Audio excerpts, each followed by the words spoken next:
Hello guys, so this is our practical realization of our final project. So let's introduce our materials. I use plastic balls to juggle. Actually, this kind of ball is too light. Therefore, it is very difficult to juggle with this ball. But because I need to detect the track of the balls using computer vision, therefore, I need 3 balls in different color. That's why I choose this kind of ball. Okay, so before we move on, let's talk about side swap. Side swap is a juggling notation used to describe or represent juggling pattern. It uses numbers to represent the height of the ball, and also indicate which hand is gonna throw the ball. So as you can see, the odd number here means that you just throw the ball between 2 hands. And on the other hand, the even number here means that you just throw the ball using the same hand. Also, the 0 here means that you don't do anything. You don't need to do anything. So actually, you can say that you are now juggling with side swap 0. Okay, so now you can represent your juggling pattern using side swap. For example, the normal cascade, you can now call them side swap 3 or also side swap 333. We'll get to that pattern later. And this man is doing nothing for an 8-hour straight, but based on the theory of side swap, he is actually now juggling side swap 0 for 8 hours straight. Tough guy, right? Respect. Alright, now let's take a look at the MATLAB simulation of the cascade juggling. So as I said before, the cascade is side swap 3, which means that each track of the ball is the same.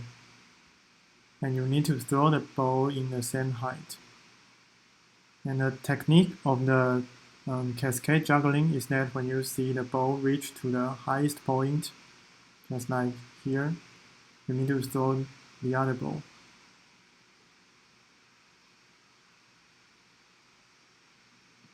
Okay, now let me briefly explain the code.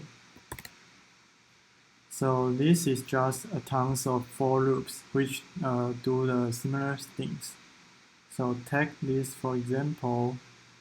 The core concept is that I use sine wave here to represent the track of one ball. And then when the ball reaches to the highest point here, you need to throw another ball. And the height of the other ball is just here. y2 is equal to 3 minus 1. And 3 comes from here because I want the track to look more beautiful, so I multiply a constant here. Alright, now let's take a look at object detection using OpenCV.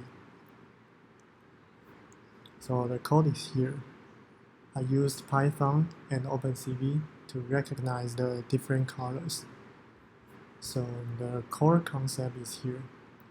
I define 3 colors using the HSV representation. And the tennis lower and tennis upper here is to recognize the tennis ball, table tennis. And then we can read the video. After we read the video, we can create some mask. Let's take a look at this one. So the green mask is defined as the pixel which is in the range of the green HSV. So if the pixel is in this range, then I will see that pixel as a green object. Alright, then we can find the green contours here and store them into a list.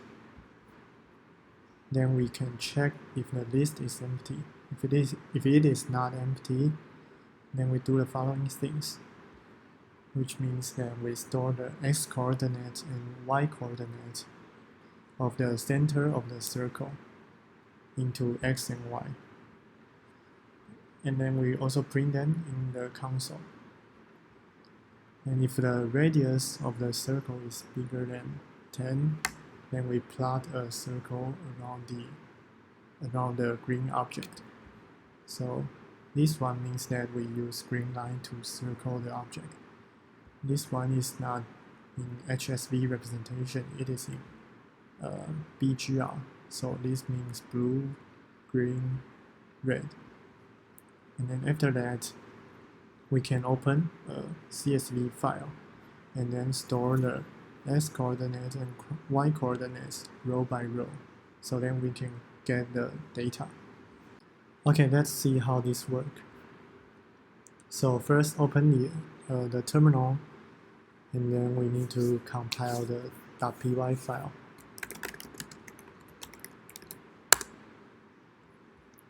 So the result is here.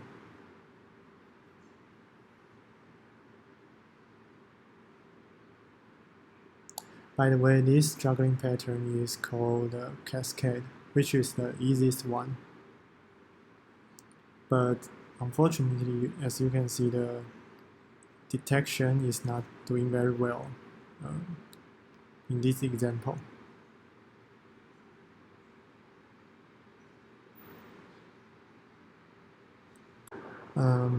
What if we do some modification of the code here?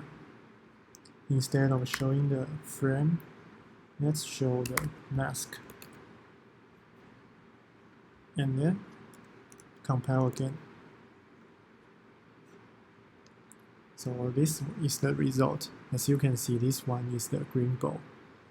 In this mode, actually you can see the track of the ball very easy.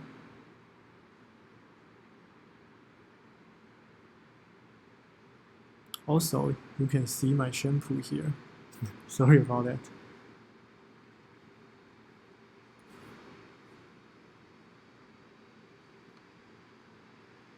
Okay, that's it.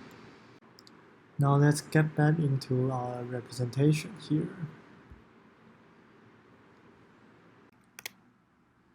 Okay, now let's get into some further topics.